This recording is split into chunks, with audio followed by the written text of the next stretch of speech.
Thank you for joining us. My daughter Kaiahtenhtas, my husband Wayne, and my little boy Junior, who's 11. He's no longer the little infant on the wall. And to start us off, I wanted to invite my Uncle Pray up to do a quick opening and a song to share for you all. And then we'll start talking about the exhibit. We do the opening address, the words that come before all else. In any important event, we always like to bring our minds into gratitude for all creation. I'll do it in the Kaiahtenhtas language. And if Marlana wants to explain a little bit later on, she can. If she don't. But I'm going to do a verse of the women's dance to honor my female family. The Sky Woman came from Sky World to this world, and she brought many gifts: sustenance, medicines, how to plant, how to heal. She brought many things. She also brought creativity. And I like to sing that verse to honor the female strength and the creativity of the female, because they have the power to bring things in from their mind and turn it into reality. Seguimos en luego, Kaiahtenhtas, mundo, Kaiahtenhtas, por Mishoni, Kumbehuwe. Luego, Ascadilla, do Munina, Guatigula, the Date in Volado, and Unguesumpa, told you to happen on Guatigula. Luego, Ascadilla, the Munina, Guatigula, the Date in Volado, and Yatinista, Unja, told you to happen on Guatigula.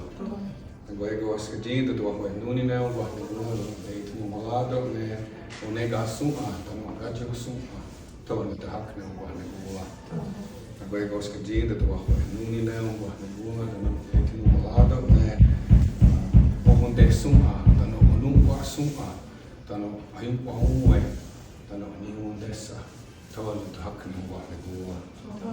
Luego Ascadilla, the Munina, Guatigula, the Date in Volado, and Okwa, the Kiltosela, the Gahi Sumpa, told you to happen on Guatigula. Luego Ascadilla, the Munina, Guatigula, the Date in Volado, and Okwa Sumpa, the Wata, told you to happen on Guatigula. Luego Ascadilla, the Munina, Guatigula, the Date in Volado, and Gandilio, the Oscanundo, told you to happen on Guatigula. Luego Ascadilla, the Munina, Guatigula, the Date in Volado, and Akhwatsi, told you to happen on Guatigula. Luego Ascadilla, the Munina, Guatigula, the Date in Volado, and Kaiahtenhtas, the Yakisotela de Wales, told you to happen on Guatigula. Luego Ascadilla, the Munina, Guatigula, the Date in Volado, and Subagio Yokaneko Galakwa, told you to happen on Guatigula.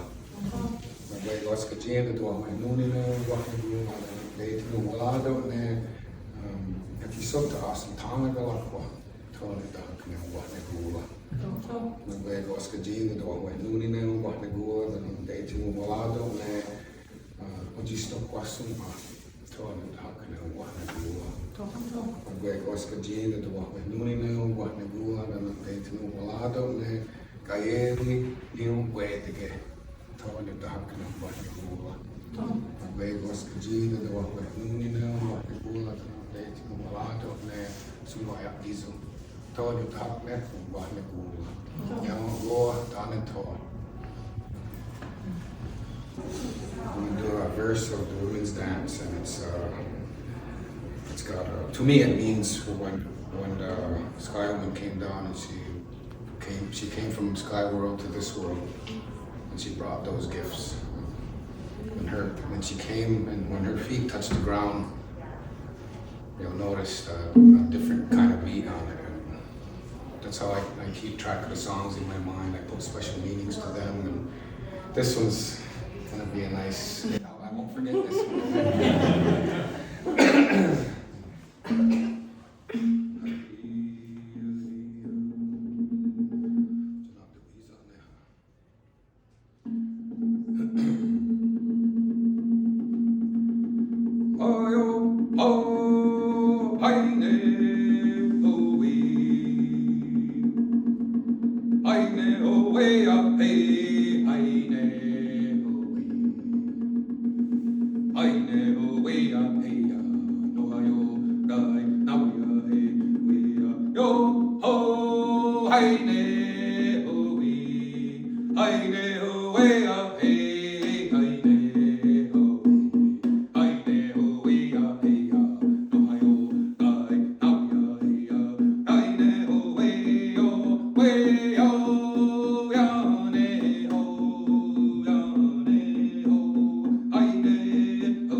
I'm so fortunate that my other daughter who's not here, they both took to making different baskets.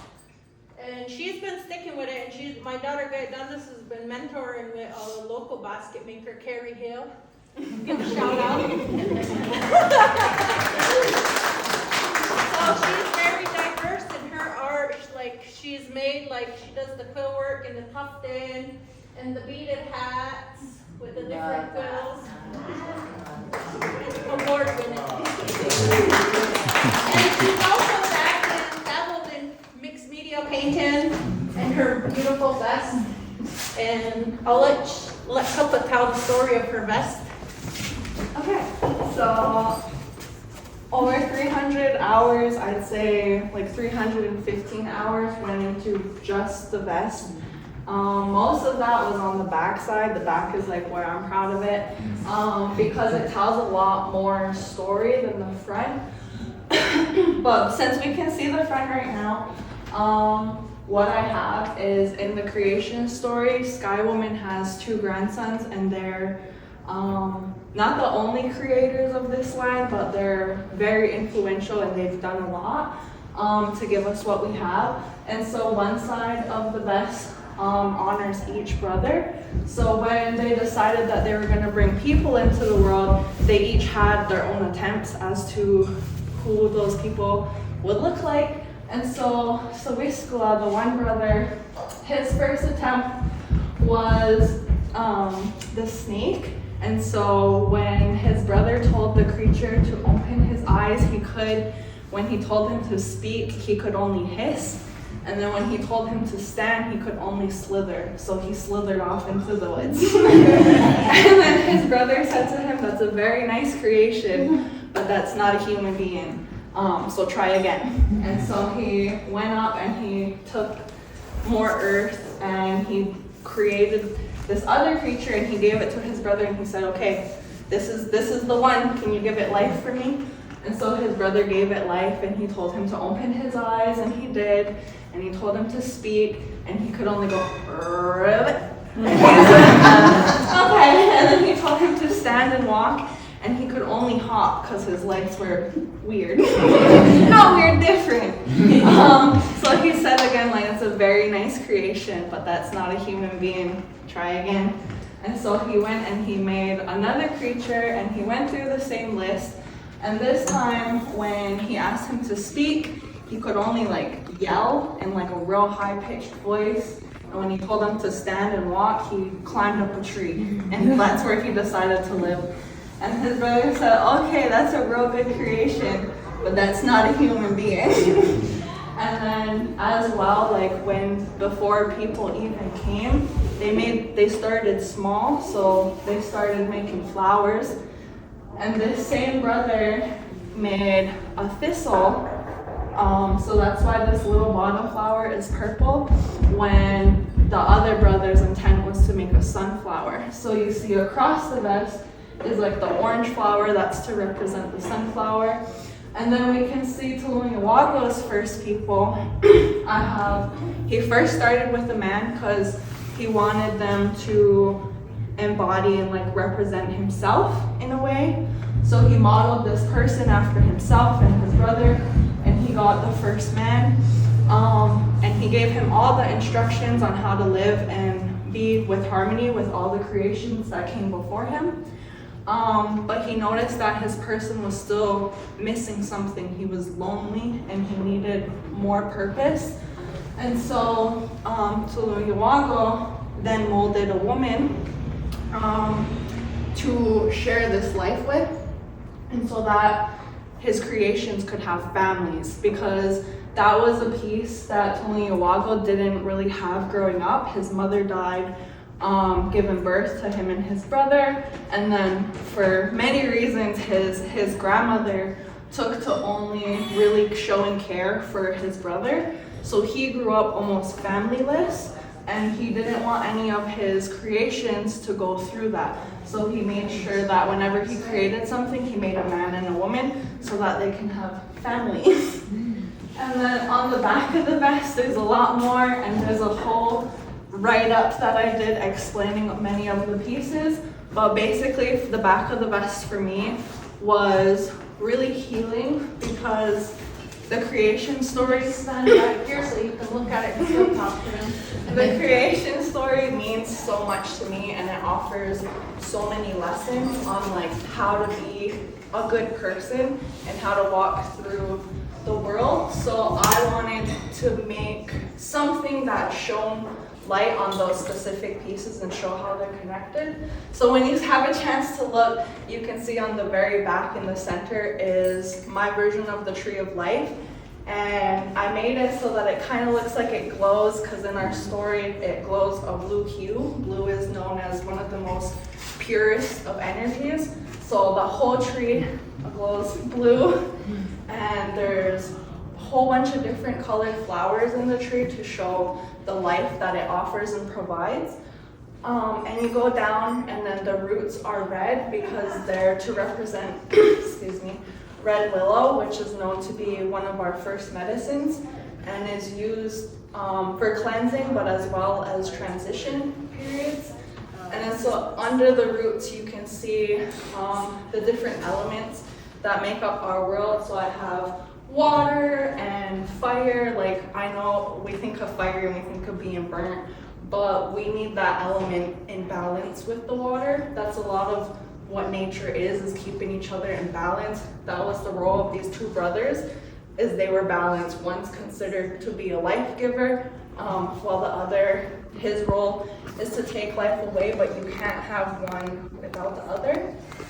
And then, excuse me, there's mountains, and then I have like beaded wind patterns, and then thunder beings. And if you look at the thunder, it looks like they're dancing. And then above that, there's a band to separate the top from the bottom of the back. And the band is like our tobacco sky domes. So that's across the back. And then at the base of the tree is dogtooth lilies. And those are how the tree is like the tree of life. The lilies are like a flower of death, kind of. They were used as like a contraceptive, or if someone was like terminally ill and it was the end of their life, that medicine could be used to help them. And then on the side of those dogtooth lilies are two pack baskets. And in the story of creation, when Yoje Jizo, she's Sky Woman, when she was asked for her hand from the chief who protect this tree, he'd given her family two baskets, one to the women, and in it was full of white corn. And that was a promise that he would take care of her as well as her family for at the end of time. So the significance is that corn would never deplete. They would always have that for food security. And then for the men of the family, he gave him another pack basket full of 7 layers of game. And those 7 layers would also never deplete. So the family would always have that food security. and that was his promise to the family that they were going to be in good hands. And then on the side of that, there are these two large white dogs, and these are medicine beings. They were not his pets, but this Sky Chief's companions, and they're super powerful. And the Sky Woman got burnt cooking one time, and like they had licked up where she'd been burnt, and then she'd been healed. So super powerful. And then on the sides of that, when Sky Woman came down to Earth, she brought with her tobacco and strawberry seeds. And these are significant because strawberries sustain our physical body, so they give us nutrients for the body to continue. They're also woman's medicine. And then this tobacco was to sustain the mind. So it allowed people that connection to Sky World still, to ask for help, to give thanks. It's more of like a communicative line. And then above the tree is the sun and the morning star, and their significance is they're Yujizu's family. So when she came to Sky World, you can think of that as like the end of one of her lives, and she was born into a new life. And so when that happened, she had to say goodbye to her life before, meaning all of her family. So her brother is now our son, and he promises to come up and be consistent every day to show up for us, the people, as well as the rest of creation. And then their little sister, as the morning star, her job is to also shorten the night, so basically it can't just be running free, because we would have a really hard time surviving if we didn't have that balance. So that's what their jobs are, to create that balance and allow us to actually have life here on this earth. And then the last thing I'll talk about is at the very top on the collar, there are 2 rows of teeth. And this signifies like a very spiritual being. So it's known that people with 2 rows of teeth are very connected to the spiritual world. And in fact, when you're a child, like babies or young people who've not gotten their adult teeth yet, they have 2 rows of teeth. So kids automatically, without trying, that's why they're like bothered by spirits more than us, is because they still have that close connection. And as a person, being physical and not a spirit, when you're growing, your first pain is when you get your teeth. So it also signals the transition from being a spiritual being to one who's physical and now like grounded in this earth. Yeah, and then the dress I chose because it reminds me of water. So to me, like, this has a lot to do with Yujizu and her journey here and what that has provided us. So when she came down to this earth, it was mostly water, so I wanted the dress to kind of show that. And then her name means mature flower. So I had like this, I didn't make the dress, I upcycled. But I hand stitched all these flowers along the edges so that like when it just looks like they're floating on water. And that signals her big trip and I guess sacrifice here for us. Yeah.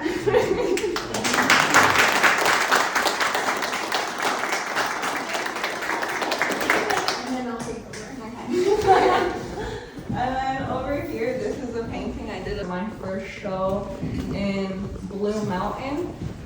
It took me so many hours, and basically, I was going through my own hard time and going through like traditional medicines, and so what that did was allow me to learn more songs and understand like the meaning behind what what my uncle shared with us, and how that is a medicine for us. And so how I mentioned that we use tobacco to have our prayers, I wanted to show that significance of like, well, what does it really mean to have our prayers go up to Sky World. So here I made like a smudge shell. It's what we burn our medicines in. And then my cats broke some of my personal shells, so I incorporated it into my art because I didn't want to just throw it away. So here I have the depiction of a woman, and it's her job to carry those prayers up to Sky World. And because we're so closely connected to the strawberry, and like I said, it's our medicine, I have that along the edges.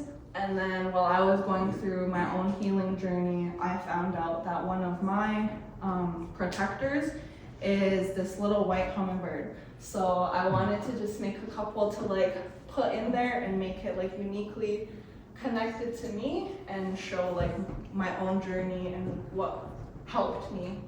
And then even to these like little flowers here, I have birch flowers because I live in a birch forest. But then I also have black ash flowers with sweetgrass tied in. So yeah.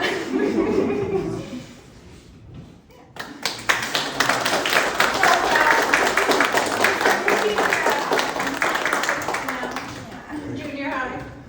So proud. I started my artistry as a child doing personal beadwork and then making my own regalia for ceremony. And then when I had my daughters, I was doing it part-time and I worked at a casino. And then I went on medical leave, so since I was home, I started doing it full-time and keeping track of like making a shirt here or a dress there for a cousin. And I started getting more and more orders, and then I started keeping track of it, and it was like, it didn't feel like work to me. And then I started looking at the numbers and I was like, I can support my family on this. So I started building a house and I had my 2 girls. And then I had all kinds of horses. And then I met a fisherman from BC. Then I moved out there and I got a little boy. So when me and my husband got married, I learned how to make their kind of regalia. He's coastal Salish. So I learned to harvest the red cedar and to process it for hats and for the cedar capes. And then I learned how to make their paddle vests. And then when we got married, because we were out in BC and it's expensive to fly, my 2 cousins flew out and we had a little ceremony in our backyard. So I made my regalia, and it's like similar to a lady smoke dance regalia, like the regalia I made for my daughter when she graduated high school. And in BC, she was the first Native student to wear their traditional regalia while getting their diploma. So I feel that's really important. And then like when we got married, I had traded an outfit I made to one of the local basket makers back home for 2 matching little baskets similar to the one I made down there. So Wayne carried one and I carried the other, and in his basket he gave me material so that I could furnish my family with clothing, and then I gave him our wedding cornbread to symbolize that if he brings me the things, I'll make it into our family, like provide for our family, like cook. But really, he cooks every morning. The little outfit on the wall is the outfit my son, Kaiahtenhtas wore when he was 3 weeks old. We flew back to Akwesasne from BC for him to get his name in our longhouse.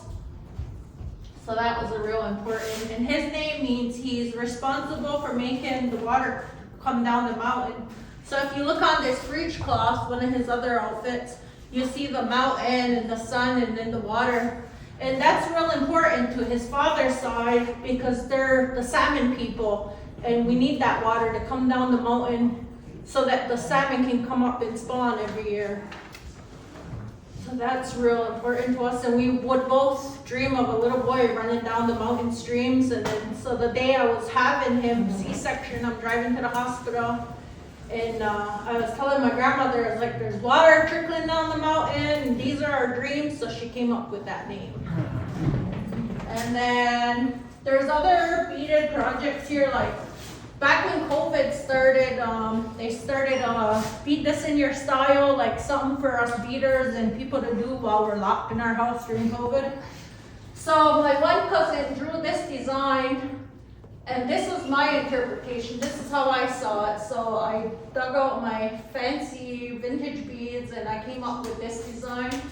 Whereas if you see this one in here, this was my daughter's interpretation, where she added the turtle shell, and instead of the red flowers that I seen, she seen pussy willows.